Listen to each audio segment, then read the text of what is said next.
Hello everyone.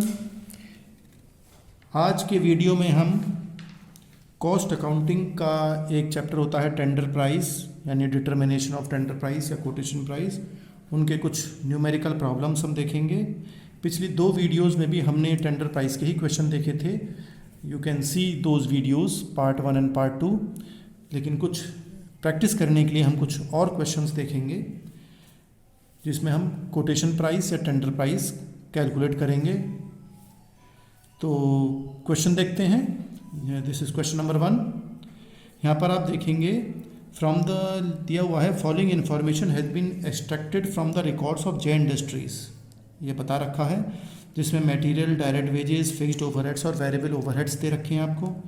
और आगे बताया गया है कि 2005-06 में हमें क्या एक्सपेक्टेशंस हैं। यहाँ पे एक्सपेक्टेड आइटम्स दे रखे हैं कि आउटपुट जो है वो हम बढ़ाएंगे कैसे, 50% ज़्यादा वर्कर्स हम एम्प्लॉय करेंगे, लेकिन ओवरऑल एफिशिएंसी थोड़ी 10% कम हो जाएगी क्योंकि नए वर्कर एम्प्लॉय करेंगे तो नए वर्कर तो उतना एक्सपीरियंस नहीं होता है, तो जो एफिशिएंसी है हमारी काबिलियत जो थोड़ी रहेगी वो थोड़ी कम हो जाएगी 10%।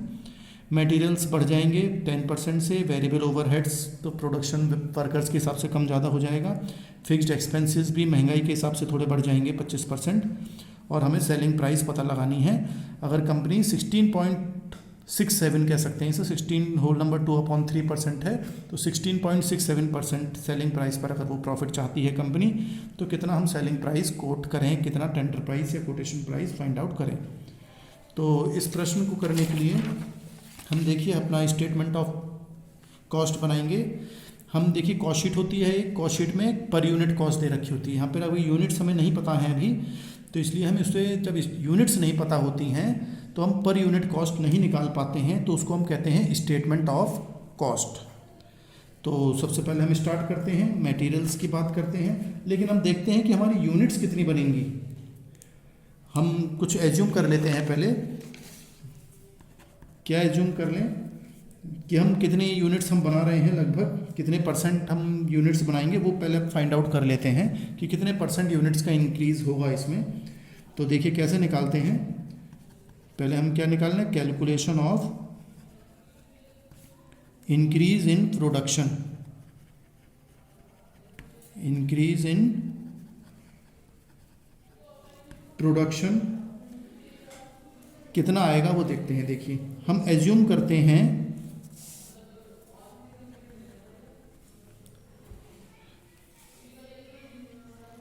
that total production, एज्यूम कर लिया हमने, मान लीजिए 100 यूनिट्स हम बना रहे हैं, 100 यूनिट्स ये हमने एज्यूम कर लिया। क्वेश्चन में कह रहा है कि ये कुछ इंक्रीज हो जाएगा due to 50% more workers, 50% more workers आ जाएंगे। तो 50% कितना होता है 100 का, 50 हो गया, 50% इंक्रीज हो गया। तो टोटल हमारी 150 यूनिट्स बननी चाहिए। इस हिसाब से हमने 100 एज्यूम करा, 50% बढ़ जाएंगे, 150 यूनिट होनी चाहिए। भाई जब 50% वर्कर ज़्यादा लगा रहे हैं तो 50% उत्पादन भी बढ़ना चाहिए। लेकिन क्वेश्चन में कहा गया है कि 10% एफिशिएंसी डिक्रीज हो जाएगी, decrease in efficiency eight the rate 10%। तो 10% कितना होता है इसका, 15 यूनिट्स, यानी कि 10% ऑफ 150, तो 100 ऐसे निकालेंगे, 15 यूनिट्स आ गया। तो ये माइनस कर दिया तो हमारी कितनी यूनिट्स बन पाएंगी, 135 यूनिट्स। 135 यूनिट्स का हमारा टोटल प्रोडक्शन हो पाएगा। अगर हम परसेंटेज में देखें तो पहले 100 यूनिट बना रहे थे, अब हम 135 बनाएंगे, तो कितने इंक्रीज हो गया, 35% का इंक्रीज हो गया। तो क्लियर हो गया, यहाँ पे क्लियर हो गया हमारा कि प्रेजेंट प्रोडक्शन जो होगा हमारा will reach to 135 units from 100 units. 100 unit से 135 यूनिट्स हो गया, डेट इज इंक्रीज कितने परसेंट हो गया, इंक्रीज ऑफ 35%। 100 पे 135 हो गया, 35% हमारा इंक्रीज माना जाएगा। तो calculation of increase in production हो गया at the rate 35% is as follows. ये हम कैलकुलेशन यहाँ पे दिखा रहे हैं कि इस तरह से हम 35% हमारा प्रोडक्शन इंक्रीज हो जाएगा। तो अब हम अपना प्रश्न देखते हैं। मैं उम्मीद करता हूँ आप समझ गए होंगे। क्वेश्चंस भी है, ये क्वेश्चन को आप कॉपी कर लीजिएगा, जिससे कि हम जब ये क्वेश्चन करें तो आपके पास क्वेश्चन अलग से लिखा रहे, क्योंकि वीडियो में तो आगे बढ़ जाएंगे हम। तो अब हम आगे देखते हैं। ये देखिए, मटेरियल हमें दे रखा है 60,000 रुपीज़। तो मटेरियल हमारा कॉस्ट शीट बनाएंगे हम अपनी, यानी स्टेटमेंट ऑफ कॉस्ट बना रहे हैं। मटेरियल्स है 60,000 रुपीज़ का, लेकिन अब कितना बढ़ जाएगा? 35% इंक्रीज हो रहा है प्रोडक्शन हमारा, तो 60,000 में 35% इंक्रीज हो जाएगा इन आउटपुट। तो 60,000 का 35% और ऐड कर लेते हैं इसमें, तो ये आ जाएगा 21,000 रुपीज़। तो ये हमारा टोटल हो गया 81,000 रुपीज़। लेकिन क्वेश्चन में कह रहा है मटेरियल 10% बढ़ जाएंगे, तो ये तो आउटपुट हमारा इतना रहेगा, इतना मटेरियल लगेगा। लेकिन 10% इंक्रीज हो रहा है मटेरियल में, तो plus 10% increase in price, price बढ़ गए मटेरियल के। तो 81,000 का 10% निकाल लेते हैं, तो ये आ गया 8100। तो ये हमारा टोटल हो जाएगा 81, और ये टोटल हो गया हमारा 89,100।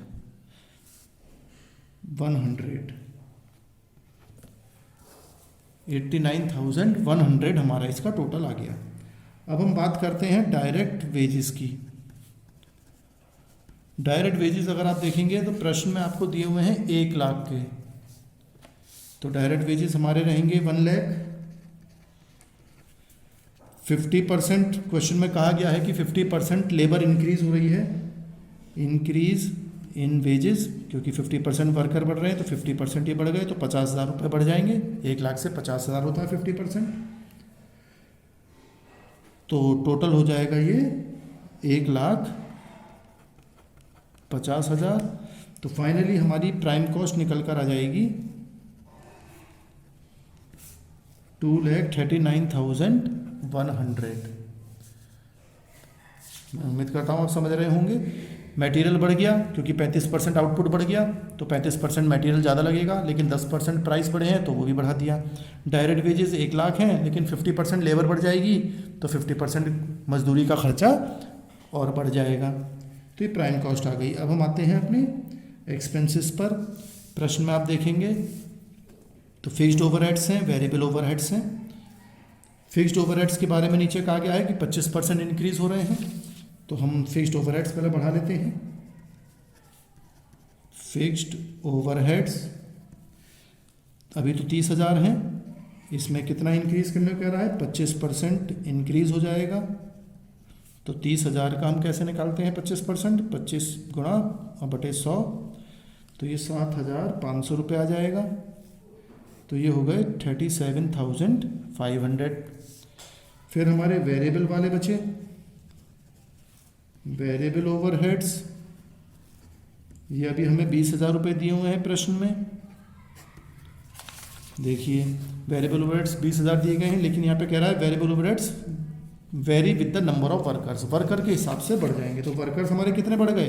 50% वर्कर बढ़ रहे हैं, प्रश्न में दिया गया है, तो हम 50% प्लस कर देंगे 50% इंक्रीज इन वर्कर्स, तो ये 10,000 रुपये और बढ़ गए। फिर 50% कितना होता है? 50% कितना होता है? आधा, तो 20 का आधा हो गया 10, तो ये हो गए आपके 30,000 रुपीज़। अब हम इनका सबका टोटल कर लेंगे, तो ये टोटल कॉस्ट ऑफ प्रोडक्शन हमारी आ जाएगी।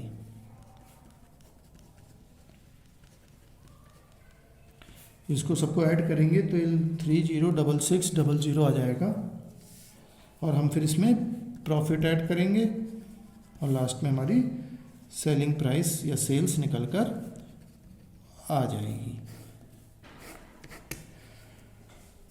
क्वेश्चन में कहा गया है कि हमें प्रॉफिट जो है वो 16 होल नंबर 2/3% चाहिए।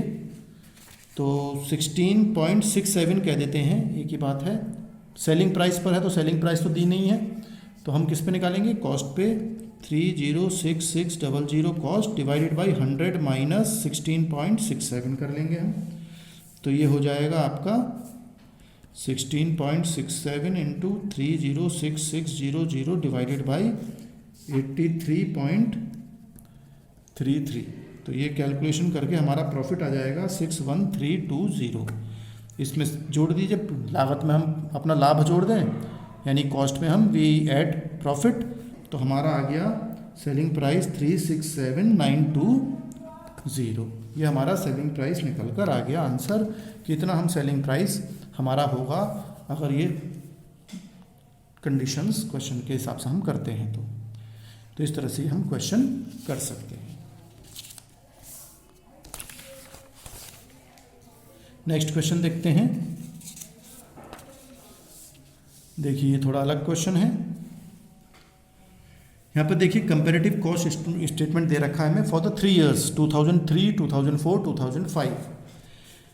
यहाँ पर आप देखेंगे मटेरियल तीनों सालों का दे रखा है, लेबर दे रखा है, वर्क्स ओवरहेड्स, एडमिनिस्ट्रेटिव ओवरहेड्स, सब चीज़ें हमें यहाँ पे दी गई हैं। अब हमें क्या करना है, हमें क्वेश्चन में कहा गया है on the basis of data given above prepare an estimate for 8000 units. हमें 8000 यूनिट्स का बनाना है टू बी प्रोड्यूस्ड इन 2006। ये 3, 4, 5 वर्ष का है, तो 2006 का निकालना है। प्रॉफिट 25% रहेगा, ये वो हम बाद में देखेंगे। तो पहले हमें देखिए यहाँ पे आउटपुट दे रखा है, ये हमारा आउटपुट है इतना। इस वर्ष 3000 बनाए, इस वर्ष 2000 यूनिट बनाए, इस वर्ष 4000 बनाए, और 2006 में कितना बनाएंगे, ये 8000 यूनिट बनाएंगे आगे। तो 2006 में ये 8000 बनाएंगे। तो अब हमें प्रश्न को करना है 8000 के हिसाब से। देखिए मटेरियल का खर्चा हमें देखना पड़ेगा कि मटेरियल कितना लगेगा। मटेरियल देखते हैं, मटेरियल देखिए कितने रुपए प्रति यूनिट है। पहले 3000 यूनिट बनाते हैं। अब बहुत समझने की बात आ रही है कि ये 3000 यूनिट बनाते हैं, 15000 का खर्चा, तो एक यूनिट पर कितना खर्चा बैठेगा, एक यूनिट पर कितनी कॉस्ट आएगी। तो 15000 को 3000 से अगर आप भाग कर दें तो आपकी कॉस्ट पता चल जाएगी। मटेरियल अगर हम पर यूनिट हमें निकालना हो, मटेरियल पर यूनिट, तो हम कैसे निकालें, मटेरियल देख लीजिए divided by units produced. Units कितनी है, तो मटेरियल देखें पहले वर्ष में 15000 है और 3000 की यूनिट है, इसे करेंगे तो 5 निकल कर आएगा। अगले साल का देखेंगे 10000 का खर्चा है और 2000 है यूनिट्स, तो दूसरे वर्ष का भी देख सकते हैं 10000 बटे 2000, तो ये भी 5 निकल कर आएगा। तीसरे वर्ष का देखेंगे तो 20000 मटेरियल है और 4000 यूनिट बना रहे हैं, तो ये भी 5 रुपये निकल कर आएगा। यानी कि 5 रुपये पर यूनिट, प्रति यूनिट 5 रुपये का खर्चा आता है। तो हम भी मटेरियल में 5 रुपये एट द रेट 5 रुपीज़ रखेंगे। हमें कितनी यूनिट्स का बनाना है, 8000 का, तो इंटू 8000 हो जाएगा। तो 8 5 से 40,000 रुपीज़ हमारी क्या निकल कर आ गई है, मटेरियल की लागत आ गई। ऐसे ही लेबर निकाल लेंगे हम। लेबर देखिए ये 12000 हैं, ये 8000 हैं, ये 16000 हैं। इसका भी हम प्रति इकाई निकाल सकते हैं, तो चेक करके देख सकते हैं कितनी आएगी लागत। लेबर की हम बात करते हैं पर यूनिट, तो लेबर की वेजेस जो लेबर हैं अपॉन नंबर ऑफ यूनिट्स। तो देखिए पहले वर्ष कितना है, लेबर है 12000, ऊपर 12000 है, 3000 यूनिट बना रहे हैं, तो 3000, तो ये आ गई 4 रुपीज़ पर यूनिट। दूसरे वर्ष में 8000 है, डिवाइडेड बाई 2000, 8000 डिवाइडेड बाई 2000, तो ये भी 4 रुपीज़ आ जाएगी, 4 रुपीज़ प्रति यूनिट। तीसरे वर्ष लेबर है 16000, यूनिट बनाए 4000, तो 16000 डिवाइडेड बाई 4000, तो ये भी 4 रुपीज़ पर यूनिट आ गई। तो यानी कि लेबर जो लगता है वो 4 रुपये प्रति इकाई है। तो एट द रेट 4 रुपये के हिसाब से 8000 यूनिट हम बना रहे हैं, तो ये 32,000 हो जाएगा। तो ये हमारी टोटल हो गई प्राइम कॉस्ट, तो ये हो गया 72,000। अब हम देखते हैं वर्क्स ओवरहेड्स, क्योंकि ये तो केवल 3, 2 और 4,000 यूनिट का दे रखा है, हमें तो 8,000 का बना रहे हैं, तो इसलिए अलग से बनाना पड़ रहा है वर्क्स ओवरहेड्स। वर्क्स ओवरहेड्स भी हमें समझना पड़ेगा। देखिए 7, 6, 8 हो रहा है।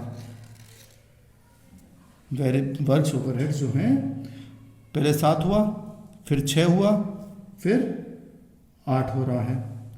तो अब हम कैसे निकालें इसको वर्क्स ओवरहेड्स को, ये हमें बहुत समझना पड़ेगा कि इसमें अब हम क्या कर सकते हैं, क्योंकि पर यूनिट हम नहीं निकाल पा रहे हैं। तो हम क्या कर सकते हैं कि हम अंतर देखते हैं इसमें कितना है। वर्क्स ओवरहेड्स की कैलकुलेशन के लिए हम अंतर देखें। यहाँ पर डिफरेंस देखिए और यूनिट का डिफरेंस देखिए, ऐसे यहाँ पर डिफरेंस देखिए, इनका अंतर देखिए। तो इससे क्या होगा कि हमें पता चल जाएगा कि कितने रुपए प्रति यूनिट वर्क्स ओवरहेड्स हमारे हैं। क्योंकि वर्क्स ओवरहेड्स उसमें तो कुछ हिस्सा, क्योंकि यूनिट के हिसाब से कम ज़्यादा नहीं हो रहे। ये यहाँ पे भाग करके देखेंगे तो ये 3 से भाग करेंगे इसको तो ये 2 पॉइंट कुछ आएगा।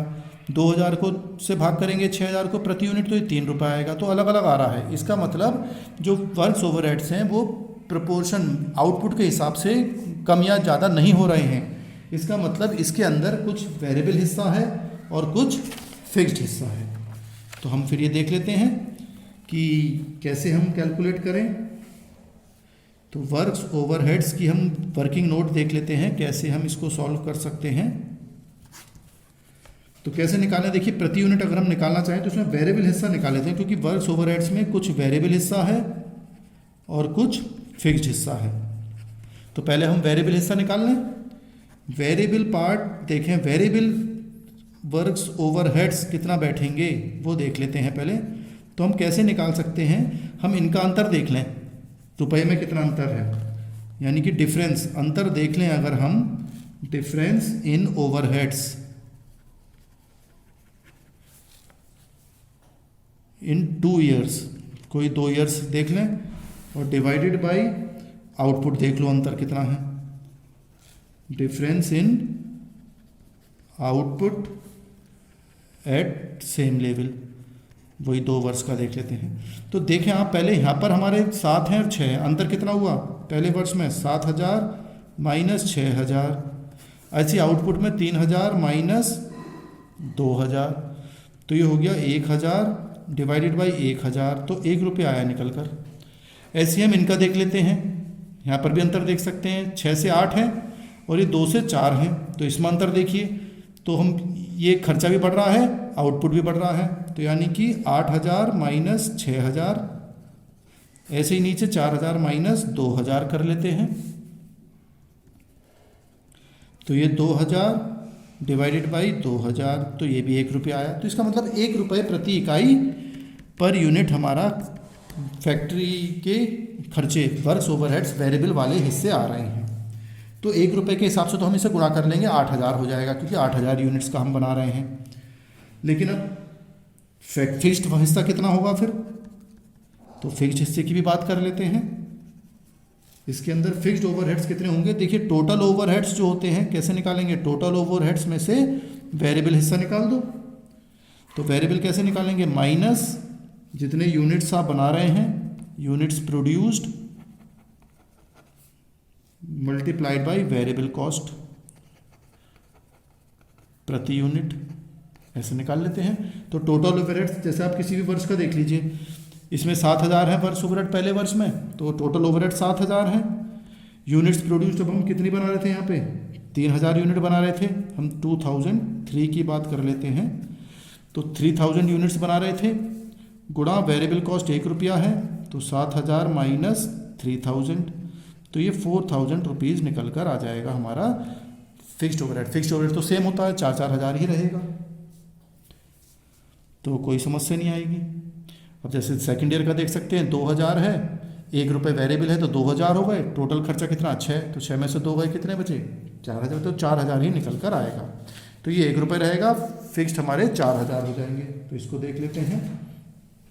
तो वर्क्स ओवरहेड्स में हम क्या बना लें, पहले इसके अंदर दोनों आइटम लिख लेते हैं हम, वेरिएबल हिस्सा और फिक्स्ड हिस्सा। वेरिएबल तो 1 रुपये है, 8,000 से गुणा करेंगे, @ 1 रुपीज़ था तो 8,000 से गुणा कर लिया, तो ये 8,000 हो गया। और फिक्स तो अभी बताया था 4,000 हमने निकाला था, तो टोटल हो गया ये 12,000 रुपीज़। तो इस तरह से हमारी ये वर्क्स कॉस्ट निकल कर आ जाएगी। वर्क्स कॉस्ट आ गई 84,000, 84,000 रुपये। अब ऐसे एडमिनिस्ट्रेटिव देख लेते हैं हम। एडमिनिस्ट्रेटिव ओवरहेड्स, ये ऑफिस के खर्चे होते हैं हमारे। मैंने पहले भी हमने पिछले क्वेश्चंस करे थे जब पिछली वीडियो में, तो उसमें भी हम मानते हैं कि फिक्स्ड ओवरहेड्स ही माने जाते हैं। ऑफिस वाले खर्चे जनरली फिक्स्ड नेचर के होते हैं, अगर प्रश्न में कुछ नहीं दिया गया। यहाँ पर भी आप देख सकते हैं एडमिनिस्ट्रेशन, जो प्रशासन बैठता है वहाँ पे, वो देखिए हर वर्ष 4 ही हैं, तो इसका मतलब ये फिक्स्ड नेचर के हैं। तो अब हम भी 4,000 ही ले लेते हैं। फिक्स्ड एडमिनिस्ट्रेटिव फिक्स्ड नेचर के हो गए, तो ये हो गया हमारा 88,000। ये क्या कहलाया जाता है? Cost of production. Cost of production हो गया ये। अब हम क्या करें, सेलिंग के खर्चे देख लेते हैं। Selling and distribution overheads heading होती है हमारी। Selling and distribution overheads.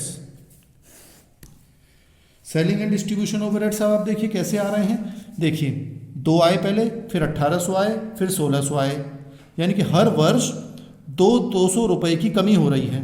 जब पहले 2,000 से 200 कम हो गए, 1,800 रह गए, 1,800 में से 200 कम हो गए, 1,600 बचे। तो अब अगली बार क्या होगा, फिर 200 कम कर लेते हैं। हमें तो ट्रेंड देखना है कि कैसा ट्रेंड चल रहा है। तो 1,600 में से 200 कम कर देंगे तो कितना बचेगा, 1,400 बचेंगे।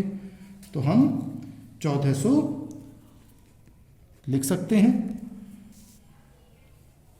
आप यहाँ पे नोट भी कर सकते हैं हम समझने के लिए कि सेलिंग एक्सपेंसेस जो हैं हमारे, हम नोट भी कर सकते हैं सेलिंग एक्सपेंसेस आर डिक्रीजिंग। ये समझाने के लिए मैंने आपको लिख दिया यहाँ पे, are decreasing by ₹200 per year. प्रति वर्ष 200 रुपये कम हो रहे हैं। तो इन 2006 में कितने हो जाएंगे, 1,400 हो जाएंगे। हर वर्ष 200 कम हो गए। तो हमारा टोटल आ गया ये 89,400। ये हमारी क्या आ गई, टोटल कॉस्ट निकल कर आ गई। This is the total cost ₹89,500। अब हमें केवल इसमें प्रॉफिट जोड़ना है, तो सेलिंग प्राइस निकल कर आ जाएगी।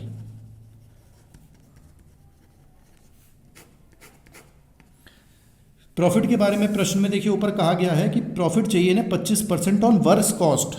तो वर्क कॉस्ट कहाँ है हमारी, यहाँ थी 84,000। इसका 25% चाहिए ना प्रॉफिट, तो 25% निकाल लीजिए। 25/100 इंटू 84,000 वर्क कॉस्ट का कहा है इन्होंने, तो हम वर्क कॉस्ट लिख लेते हैं। और ये हमने निकाल लिया, तो ये लगभग आ गया आपका 21,000 रुपये। अब आप इसे जोड़ लीजिए, तो 1,10,400 रुपये हमारी सेलिंग प्राइस आ गई। एस्टिमेटेड आ गई, जो उन्होंने एस्टिमेट पूछा है, estimated selling price for 8,000 units के लिए हमारी निकल कर आंसर आ गया। तो आप इसे देख सकते हैं। कोई समस्या हो तो आप कमेंट बॉक्स में लिख दीजिएगा, ठीक है। दोबारा वीडियो देखिएगा, नहीं समझ में आए, क्योंकि बार बार हम प्रैक्टिस करते हैं तभी चीज़ें समझ में आती हैं। नेक्स्ट क्वेश्चन देख लेते हैं।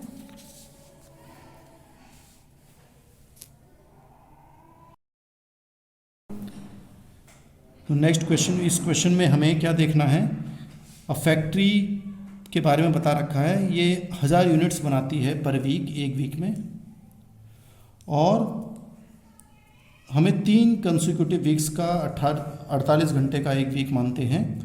और उसके आउटपुट हमें बता रखा है कि पहले 48 घंटों में, एक बार 48 घंटे में एक वीक में 200 यूनिट बनाए, अगले में 250 बनाए, उससे अगले में 400 बनाए। मटेरियल दे रखे हैं तीनों के, लेबर दे रखी है और फैक्ट्री ओवरहेड दे रखे हैं। इसमें कुछ हिस्सा फिक्स्ड है, कुछ हिस्सा वेरिएबल है। अब आपसे पूछा है, you are asked to find out the selling price. हम सेलिंग प्राइस निकालनी है प्रति इकाई, प्रति यूनिट, जब वीकली आउटपुट आपका 1000 यूनिट हो। ये तो बहुत कम यूनिट है, 200, 250, 400 है। अगर 1000 यूनिट हो और हमें 10% प्रॉफिट भी चाहिए लागत पर, तो कितना सेलिंग प्राइस आना चाहिए, ये हमें निकालना है। तो देखिए 3 हमें मटेरियल दे रखे हैं, मटेरियल, लेबर, 3 आइटम है हमारे। पर्टिकुलर हमने स्टेटमेंट बना लिया, statement showing selling price per unit when weekly output is 1000 units. अगर 1000 यूनिट्स हैं तो हमारा ये कितना सेलिंग प्राइस होगा, ये हम कैलकुलेट करेंगे अभी। अब देखिए मटेरियल, सबसे पहले डायरेक्ट मटेरियल आता है। डायरेक्ट मटेरियल हमें दे रखा है कितने रुपए है, देखिए 400 रुपये।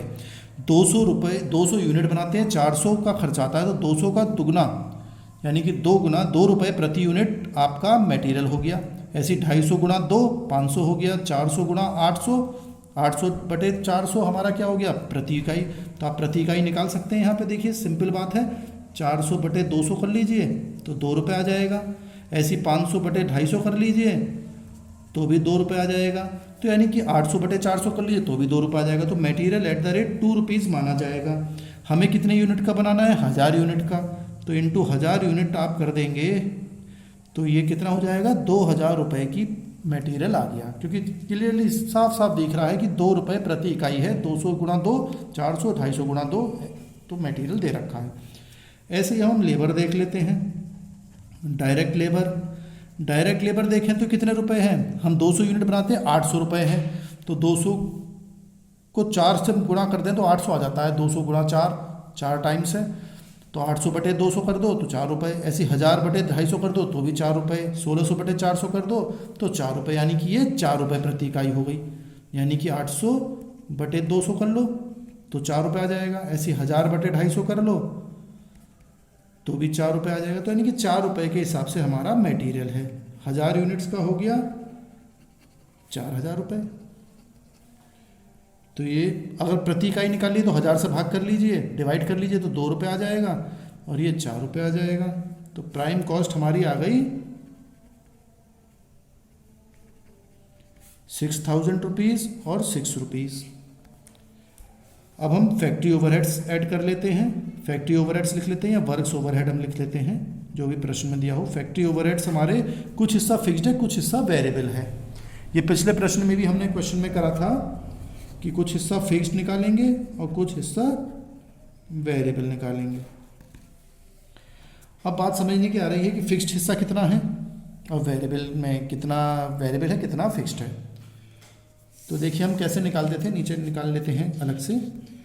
तो आप देखें फैक्ट्री ओवरहेड्स के बारे में हम अलग वर्किंग नोट कर लेते हैं नीचे। फैक्ट्री ओवरहेड्स जो हैं वेरिएबल कैसे माने जाएंगे, वेरिएबल कितना हिस्सा माना जाएगा, वेरिएबल निकाल लेते हैं पहले। तो मैंने अभी देखिए पिछले प्रश्न में भी करा था, हम डिफरेंस देखते हैं। Difference in overheads at 2 weeks, 2 week का अंतर देख लीजिए, और डिफरेंस इन यूनिट्स देख लीजिए नीचे एट सेम वीक्स, उन्हीं सेम वीक्स का। तो देखिए आप पहले बार में देखिए 3400 और 3500, 100 रुपये का अंतर है। 3500 और 3400 में तो हम लिख सकते हैं 3500 माइनस 3400। ऐसे यूनिट्स देखिए, यूनिट्स में कितना अंतर है, 250 और 200। तो 250 माइनस 200 का अंतर देखिए, तो ये 100 का अंतर आया, नीचे 50 का अंतर आया, तो 2 रुपये का अंतर आया। तो यानी कि 2 रुपये प्रति यूनिट, 2 रुपये प्रति यूनिट हमारा क्या माना जाएगा, ये वेरिएबल यूनिट्स माने जाएंगे, 2 रुपये प्रति यूनिट। तो 2 रुपये हो गए, 1000 यूनिट हम बना रहे हैं तो ये 2000 रुपये हो गए हमारे। अंदर लिख सकते हैं, टोटल बाहर लिख लेंगे, 2000 हो गए। फिक्स्ड कितना हिस्सा बचेगा, फिक्स्ड निकालने के लिए हम क्या करते हैं, आप जानते हैं पिछले क्वेश्चन में भी हमने फॉर्मूला लगाया था कि जो टोटल ओवरहेड्स हैं हमारे, टोटल ओवरहेड्स देख लीजिए कितने हैं, उसमें से वेरिएबल हिस्सा माइनस कर दीजिए जितनी यूनिट्स हैं into variable cost per unit. तो टोटल ओवरहेड्स हमारे कितने हैं, शुरू में देखिए 3400 हैं, 3400 माइनस यूनिट्स कितने हैं यहाँ पर, 3400 में 200, और वेरिएबल 2 रुपये आया था तो 200 गुणा 2 कितना होगा, 400। 3400 में से 400 गए, कितने बचे, 3000 बचे। तो टोटल मिला के 5000 रुपये हमारे आ गए, और ये 5 रुपये आ गए 1000 से डिवाइड करके। तो इस तरह से हमारी ये टोटल कॉस्ट आ गई, क्योंकि इसके अलावा और कोई कॉस्ट हमें नहीं दी गई है। समझ लें आप, ये फार्मूला है, पिछले क्वेश्चन में भी हमने ये फार्मूला लगाया था। टोटल ओवरहेड्स में से माइनस कर दीजिए कितनी यूनिट्स आपने बनाई, और वेरिएबल कॉस्ट प्रति यूनिट कितनी है, 2 रुपये है, अभी हमने कैलकुलेट करी थी वर्किंग नोट में। तो अब हम इसका टोटल कर लेते हैं, ये आ गई 11000 और ये 11 रुपये। इसमें हम प्रॉफिट जोड़ेंगे और लास्ट में सेलिंग प्राइस आ जाएगी।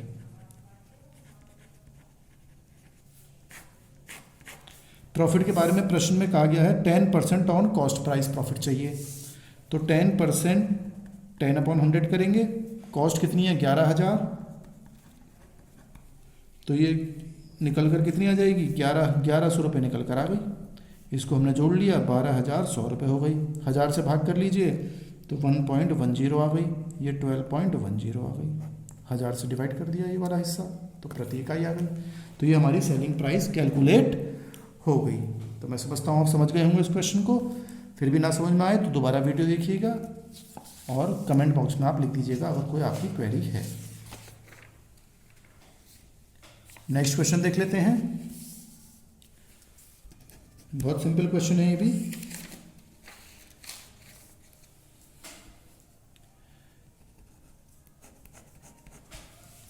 देखिए, following are the details of production expenses of a manufacturer.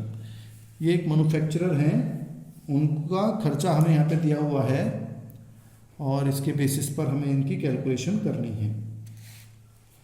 अब आप देखिए, रॉ मटेरियल 20% लगता है, जो टोटल कॉस्ट होती है सेलिंग प्राइस का दे रखा है। सेलिंग प्राइस जो टोटल सेलिंग प्राइस है उसमें प्रॉफिट होता है और कॉस्ट होती है।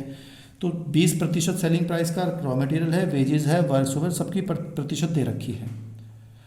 Now there has been advance of 10% material advance हो गए, बढ़ गए, वेजेस भी बढ़ गए, वर्क ओवरहेड भी बढ़ गए, ऑफिस सब चीज़ें बढ़ गई हैं, महंगाई के हिसाब से सब बढ़ गया है।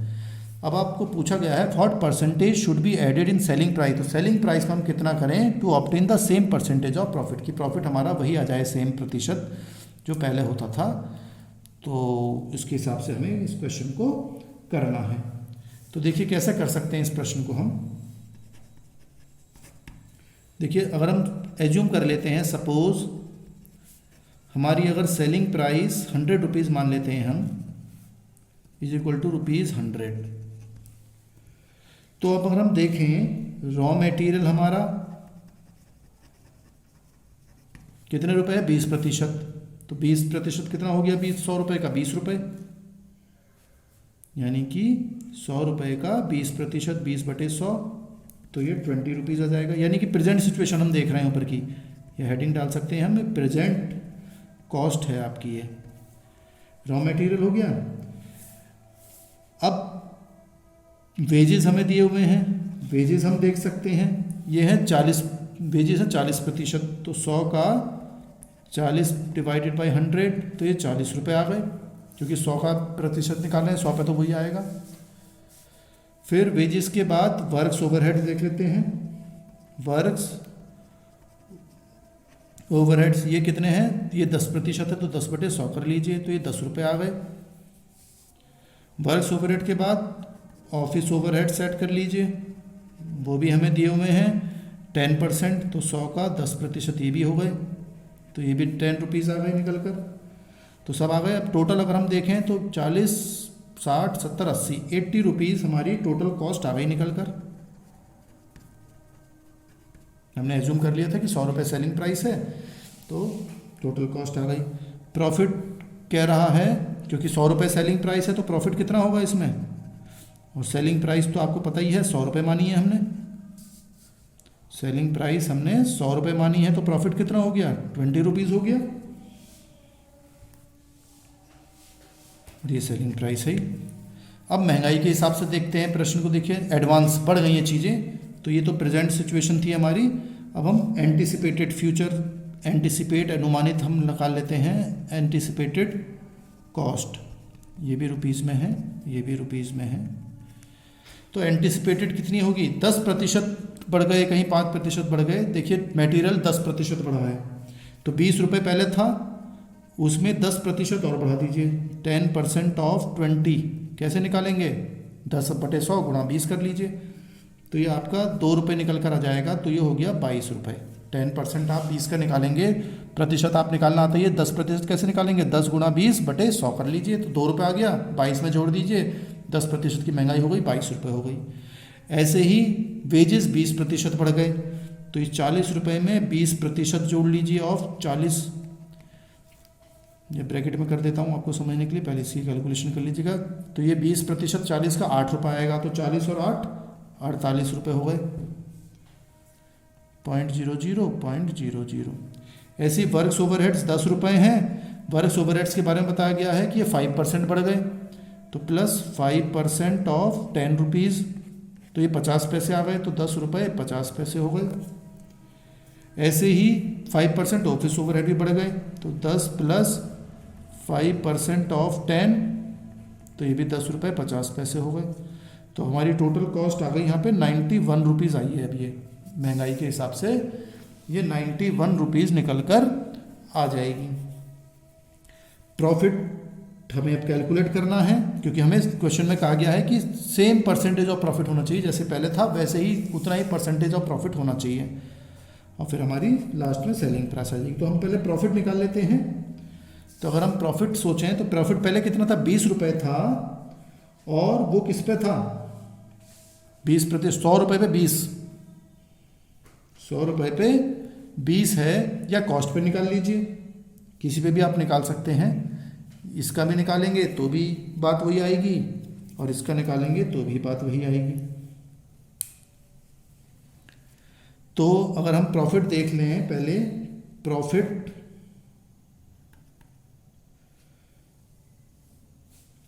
सिंपल दिख रहा है, 20% ऑन कॉस्ट है पुराना वाला. प्रॉफिट कितने प्रतिशत है, प्रॉफिट अपॉन सेलिंग प्राइस अगर हम देखें तो 20 रुपये बटे 100, अब परसेंटेज निकालनी है 100, तो 20% ही है, तो 20% ऑन सेलिंग प्राइस. तो वही परसेंटेज ऑफ प्रॉफिट हमें यहाँ रखना है.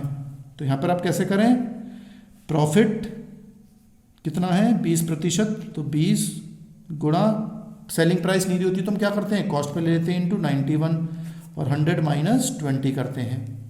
तो ये हो गया 20 गुणा 91 डिवाइडेड बाई 80, तो ये निकल कर आया 22.75.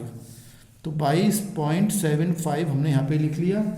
इसको जोड़ लीजिए तो ये आ गई 113.75. तो 113.75 हमारी सेलिंग प्राइस एंटिसिपेटेड निकल कर आ गई. अब क्वेश्चन में आपसे पूछा है what percentage should be added in selling price. Selling price जो है वो कितना एंटिसिपेटेड में कितना इंक्रीज कर दें, तो 100 से हमें कितना करना है, 113.75. तो 113.75 हमें करना है, तो कितने प्रतिशत बढ़ गया ये देखें आप. तो 113 करना है, पहले 100 था, तो 13 रुपये 75 पैसे का अंतर आ गया. तो आंसर क्या निकलेगा हमारा कि सेलिंग प्राइस हमें कितनी बढ़ानी है, selling price should be increased by 13.75%, यानी कि 113.75 है, इसमें से 100 घटा दीजिए, तो 13.75% सेलिंग प्राइस हमें बढ़ानी पड़ेगी, जिससे कि ये महंगाई का देखते हुए प्रॉफिट हमारा वही रहे जो हम नॉर्मल प्रेजेंट पोजीशन में कमा रहे थे. तो इस तरह से हम प्रश्न करेंगे. कोई समस्या हो वीडियो दोबारा देखिएगा. एक आखिरी प्रश्न हम और देख लेते हैं इसमें, तो हमारा ये टेंडर प्राइस का पॉइंट ख़त्म हो जाएगा. एक क्वेश्चन और देख लेते हैं. ये बहुत सिंपल प्रश्न है. देखिए, कॉस्ट स्ट्रक्चर दे रखा है यहाँ पे, मटेरियल 50% लगता है, लेबर 20%, ओवरहेड्स 30%, यानी कि टोटल 100% जो है कॉस्ट दे रखी है 50, 20 और 30. इसमें कुछ इंक्रीज़ होता है मटेरियल में 25%, लेबर में आगे जाके एंटिसिपेट करा गया, सोचा गया है कि आगे इतना बढ़ेगा. और इंक्रीज जब कॉस्ट बढ़ जाती है, जब लागत बढ़ जाती है, तो selling price in relation to the present जो सेलिंग प्राइस है उसके कंपैरिजन में लागत बढ़ जाती है, तो प्रॉफिट हमारा कम हो जाता है, प्रेजेंट प्रॉफिट हमारा कम हो जाएगा. तो अब हमसे कुछ बातें पूछी हैं कि statement of profit per article at present position पे हमें पहले निकालना है. पहले ये पॉइंट देख लेते हैं कि हमें क्या करने को कह रहा है. तो पहले हम देखिए सिचुएशन देख लेते हैं, क्योंकि यहाँ पे यूनिट्स वगैरह हमें नहीं दे रखी है, सेलिंग प्राइस दे रखी है 45,000 रुपये हमें, तो उसके हिसाब से हम इस प्रश्न को करने की कोशिश करते हैं. अब देखिए कैसे करना है. हम यहाँ पे एज्यूम कर लेते हैं let x is equal to total cost मान लेते हैं. टोटल कॉस्ट हमें पता नहीं क्योंकि प्रतिशत में है, 50, 20, 30, तो टोटल अमाउंट पता नहीं, तो x को हमने टोटल कॉस्ट मान लिया, और प्रॉफिट भी नहीं पता तो y को हमने प्रॉफिट मान लिया. ये हमने एज्यूम कर लिया। अब हम अपना एक स्टेटमेंट देखते हैं। देखिए, ये मैंने स्टेटमेंट एक बनाया है जिससे कि आप कुछ समझ सकें। Statement showing present and anticipated cost per article. Cost element 3 है, मटेरियल, लेबर और ओवरहेड्स, तीनों की प्रतिशत दे रखी थी यहाँ पर। प्रेजेंट कॉस्ट देखेंगे और उसका इंक्रीज कितना बढ़ रहा है, टोटल एंटिसिपेटेड आ जाएगा प्रेजेंट और इंक्रीज जोड़ के, कि जो प्रेजेंट में है उसमें जो बदलाव हो रहा है, बढ़ रहा है, वो जोड़ लिया और टोटल आ जाएगा हमारा आपका और बढ़ के कितना होना चाहिए। तो देखिए आप, डायरेक्ट मटेरियल है 50%, प्रश्न में डायरेक्ट मटेरियल है 50%, तो हमने x मान लिया इसको, x टोटल कॉस्ट, तो 50% x का टोटल कॉस्ट कितनी मानी हमने x, तो 50% x का कितना हो जाएगा लागत, यानी कि 50%। अब हम देखिए कैसे करेंगे, 50% ऑफ x, तो 50/100 गुणा x करेंगे तो ये आएगा 0.5x, ये निकलकर वैल्यू आपकी आएगी। ऐसे ही 20% लेबर है, तो 20% ऑफ x 0.2x हो जाएगा ये। ऐसे ही तीसरा है ओवरहेड 30% ऑफ x, तो ये हो जाएगा 0.3x, और टोटल x तो है ही, लागत तो टोटल x है, इन सबको जोड़ ले तो 1x आ जाएगा। 50.5, 0.2 और 0.3, तो 1x आ जाएगा। 1x तो x लिख दो या 1x लिख दो, एक ही बात होती है। अगर आपके ये ना समझ में आया तो मैं बता देता हूँ कैसे आएगा 0.5x। 50% ऑफ x, तो हम कैसे निकालते हैं, देखिए 50 गुणा x बटे 100, प्रतिशत 100 निकालते हैं, तो ये 1 0 से 0 कट गया, 1 0 काटेंगे तो ये 0.5x आ जाएगा। x तो ऐसे ही रहेगा, 5/10 बचा, 5/10 क्या होता है, 0.5 आधा होता है, तो 0.5x ये दूसरा निकाल सकते हैं आप। अब हम इंक्रीज करने की बात कह रहे हैं। इंक्रीज करने के लिए देखिए प्रश्न में क्या कह रहा है कि 15% मटेरियल और 25% लेबर बढ़ रहे हैं, केवल 2 आइटम, यानी कि ये 15% बढ़ रहे हैं और ये 25% बढ़ रही है, तो कितना इंक्रीज बैठेगा, ये जो है हमारी ये लागत जो आई है इसका 15% बढ़ा दीजिए इसमें, यानी कि 15% ऑफ 0.5x, तो ये निकल कर आ जाएगा 0.075x। फिर वैसे कर लीजिए, 15 गुणा 0.5/100, x तो साथ में रहेगा तो x ऐसे रह गया, और बाकी जो कैलकुलेट करेंगे तो 0.075 निकल कर आएगा। ऐसे ही दूसरा 25% ऑफ 0.2x, तो ये आ जाएगा आपका 0.05x, इन दोनों को जोड़ेंगे तो ये आ जाएगा 0.125x। अब हम क्या देखें, जब अब दोनों को जोड़ लेते हैं, ये प्रेजेंट कॉस्ट है, ये एंटिसिपेटेड है, यानी कि इतना इंक्रीज हो जाएगा, तो दोनों जोड़ के कितने हो जाएंगे, 0.5x प्लस 0.075x, तो ये हो गया 0.575x, 0 आगे लगा दीजिए चाहे तो। ऐसे दूसरा जोड़ लेते हैं, 0.2x ये वाला प्लस 0.05x ये वाला, तो ये हो गया 0.25x, और नीचे वाले में कोई चेंज नहीं था यहाँ पे, तो इसमें कुछ नहीं हुआ, तो ये रह गया 0.3x। इन सबको आप जोड़ेंगे तो ये आ जाएगा 1.125x। ये हमारी एक स्टेटमेंट हमने बना लिया। अब इसकी मदद से हम अमाउंट निकालेंगे कि कितना प्रॉफिट हो रहा है या कितनी लागत आ रही है। x जो हमने एज्यूम करा था यहाँ पे कि x और y जो हमने एज्यूम करे उनकी वैल्यू चाहिए हमें कि x कितना माना जाए और y कितना माना जाए, क्योंकि सेलिंग प्राइस तो 45,000 दे रखी है। तो देखिए लागत पे अगर हम प्रॉफिट जोड़ दें, लागत में अपना लाभ जोड़ दें तो क्या आ जाती है, सेलिंग प्राइस आ जाती है, ये तो आप जानते ही हैं। तो यानी कि सेलिंग प्राइस हमें कितनी दे रखी है यहाँ पे, ₹45,000, और ये लागत और लाभ जोड़ दो तो 45,000 होना चाहिए। भाई लागत में हम प्रॉफिट जोड़ते हैं तभी तो हम बेचते हैं सामान, तो बेचने की प्राइस कितनी दे रखी है, सेलिंग प्राइस 45,000। तो अगर हम इसको ऐसे लिख दें, इक्वेशन बनाते हैं x प्लस वाई, ये x plus y equal to 45,000, तो सिंपल बात है, ये हमारी पहली इक्वेशन बन जाएगी। दूसरी इक्वेशन देखिए हमने कौन सी बनाई है, हम अपने इससे देखते हैं, इस वाले से देख सकते हैं कि क्या चेंजेस आ रहे हैं। नई लागत अपनी इतनी रहेगी और वाई कितनी हो जाएगी। सेलिंग प्राइस देखिए यहाँ पे दे रखा है, these increased cost in relation to the present selling price would cause 25% decrease in the amount of present profit. 25% हमारा प्रॉफिट कम हो जाएगा। तो जब अगर कोई चीज़, किसी चीज़ की 25% कम हो जाए तो कितना बच जाता है, 75% बच जाता है। समझ रहे हैं नहीं। तो हम क्या कर सकते हैं यहाँ पर, देखिए लागत तो हमारी इतनी आ रही है 1.125, तो ये आ गई। और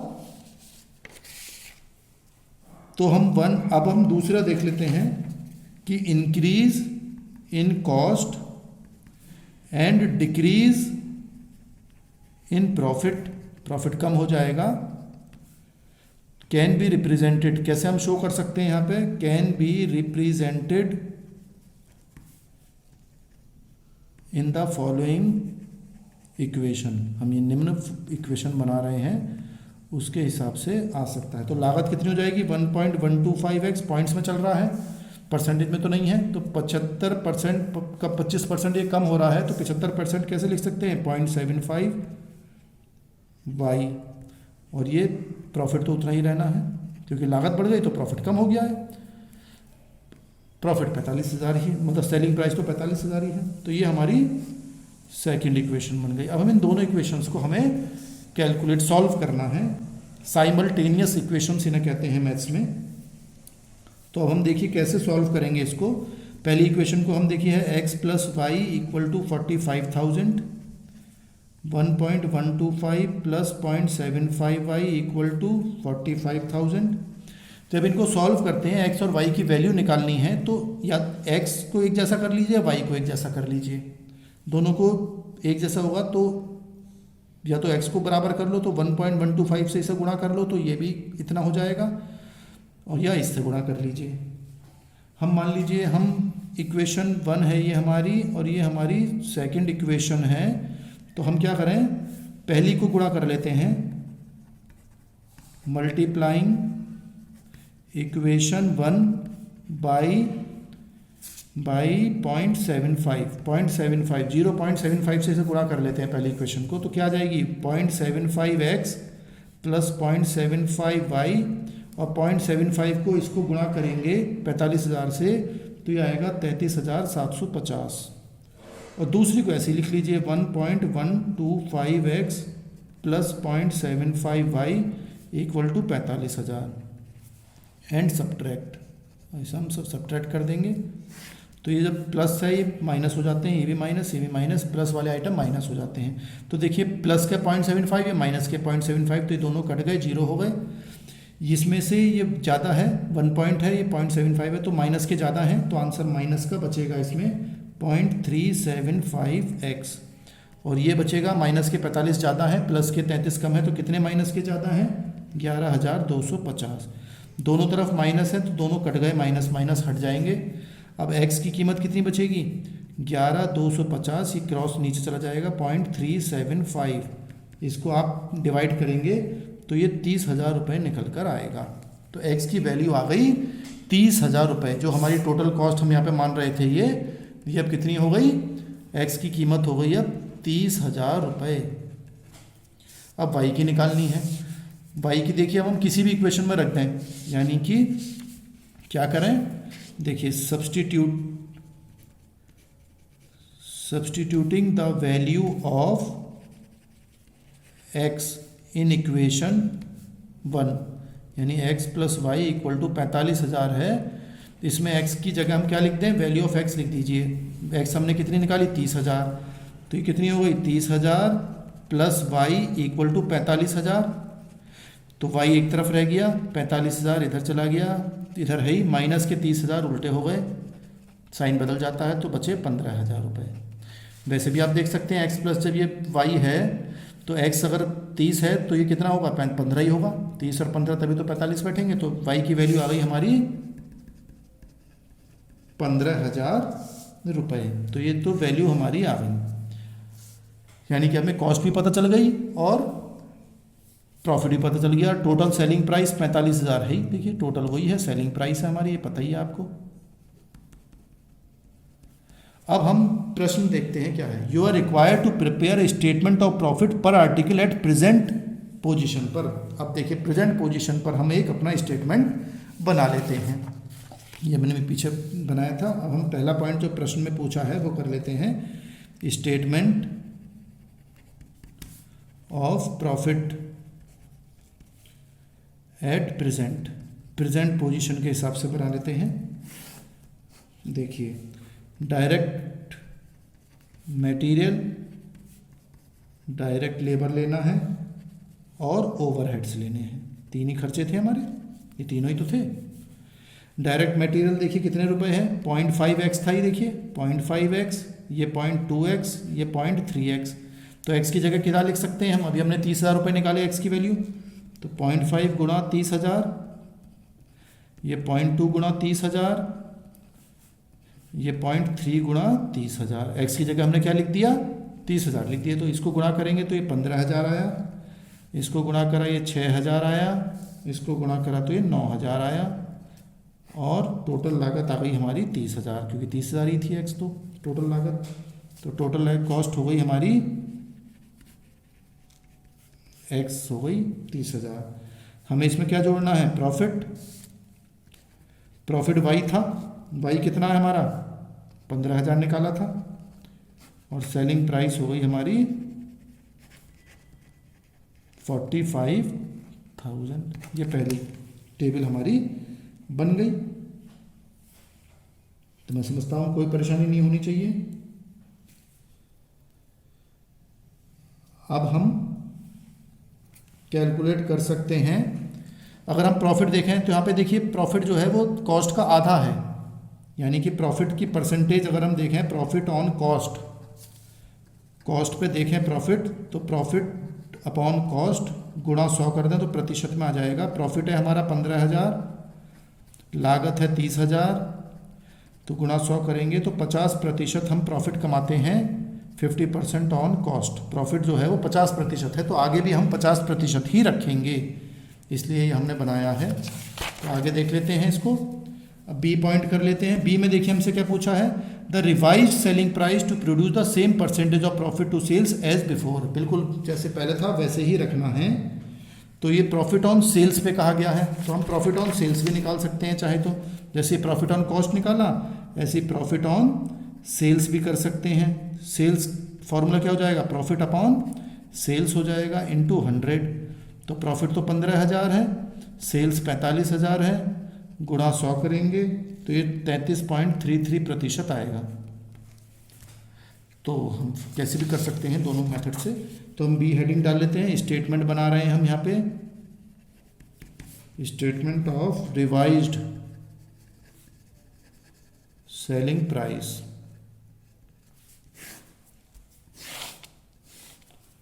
तो देखिए डायरेक्ट मटेरियल नए के हिसाब से कितना हो गया था, 0.575 हो गया था, आपको याद होगा वो जो हमने चार्ट बनाया था। नया वाला कितना हो गया, 0.575, 0.25 और 0.3। तो अब इनके हिसाब से कर लेंगे हम। तो ये 0.75x और डायरेक्ट लेबर है और ओवरहेड्स हैं। तो ये कितना हो जाएगा, 0.75 था, ये 0.25x था, ये 0.3x था। तो 0.575 गुणा 30,000, लागत तो 30,000 ही थी x, ऐसी 0.25 गुणा 30,000, 0.3 गुणा 30,000, तो इसको गुणा करा तो ये आया 17,250, ये 7,500, ये 33,000 या 9,000 आएगा ये, तो टोटल आ जाएगा 33,750। ये हमारी टोटल कॉस्ट आ गई। प्रॉफिट के बारे में प्रश्न में कहा गया है कि जो पहले प्रॉफिट था सेलिंग प्राइस पे वही रखना है। अभी हमने निकाला था 33.33%, तो प्रॉफिट चाहिए 33.33% ऑन सेल्स। तो सेल्स तो पता नहीं हमें, तो सेल्स की तो कैसे निकालते हैं, 33.33 गुणा ये लागत 33,750 डिवाइडेड बाई 100 माइनस 33.33। तो इसको आप सॉल्व करेंगे तो 33.33 गुणा 33,750 डिवाइडेड बाई ये माइनस कर लीजिए तो 66.67 आ जाएगा।